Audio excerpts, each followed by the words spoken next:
বসে আছি, হঠাৎ করে মোবাইল ঘন্টা বেজে উঠল, মাথাটা ছিমির করে উঠল বটে।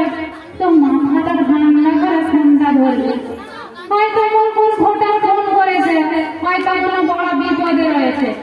মুখেই তো দেখতে হবে, মুই তো নেতা বটে, তাই না? ওহো বাবা, চা দোকানের কামাইটাকে মুখে ফোন করে রে, বলে কাকা তুমি আসো মোর দোকানে, মোর দমে বিপদ। আমি বলি কি হয়েছে রে, দোকানে কি আগুন লেগে গেল নাকি? সে বলে তুমি তাড়াতাড়ি আসো, ফোনে এত কথা বলা যাবে নাকি? তবে এই কেসটা আগুন নয়, এই কেসটা হয়তো বোমা। তো মোর বোমার কথাটা শুনে মোর তো ভয় লেগে গেছে, মোর তো বোমার কথা শুনে তো ভয় তো লাগছে।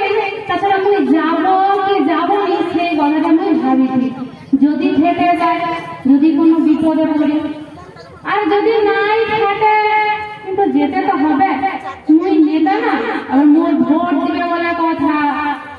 মুই গেলাম, ও বাবা দেখি কোথায় বোমা আর কোথায় কি, গিয়ে দেখি মন্টু কাকা উবু হয়ে বসে চা দোকানে বিড়ি ফুঁকে দেয়, আর দোকানের কানাই কাকা বেঞ্চের উপর পা তুলে বসে আছে।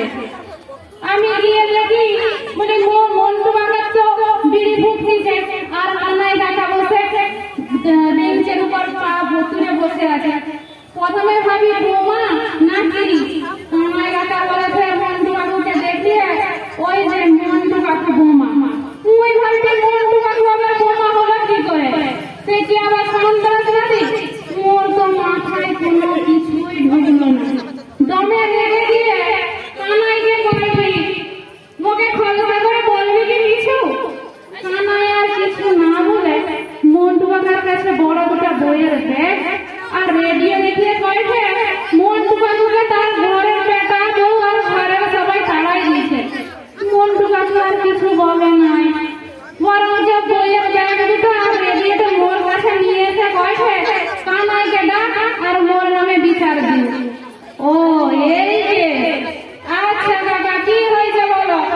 মন্টু কাকু কিনতে কিনতে কয়েছে কচি আমি ঘরে দুটো কালার টিভি আর দুই প্যান্ডেলা বেঁচে দিয়েছি, ওই জন্য মোর এত নির্যাতন। আমি বলি তোমার কি মাথাটা খারাপ হয়ে গেছে নাকি? ওই সব বেচ